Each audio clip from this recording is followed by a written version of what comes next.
Mr. President, very good to talk to you. Just tell me about Estonia's fears about Russia's actions in Ukraine. Well, you're imputing fears to me. I don't have fears. You have no fears at all that if Russia gets what it wants in Ukraine, then that could have an impact on the Baltic states. You're completely relaxed. No, I didn't say that, but I think that it's false to ask immediately about our fears. We notice that the security environment around the entire Baltic Sea space has dramatically changed in the past year. We see all kinds of air incursions. We see submarines in Sweden. We see mock bombing raids against Sweden and Denmark last year. We see military planes flying in civilian airspace with their transponders turned off, leading to some near disasters.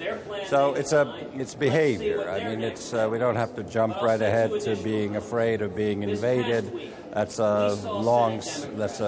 far ahead of what we are concerned about today, which is reckless and irresponsible behavior throughout our region.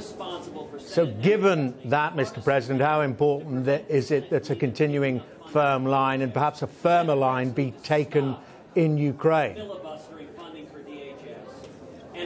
Well, we certainly think that if you appease right now in Ukraine, then we know from history that appeasement will never satisfy those that are being appeased.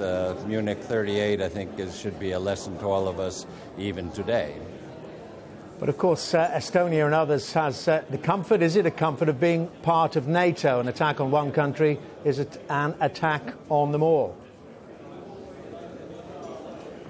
Well, that's one reason why we, first of all, work very hard to qualify for membership, and why we, along with the UK and another one or two countries, are the only ones in NATO in Europe that fulfill the 2% of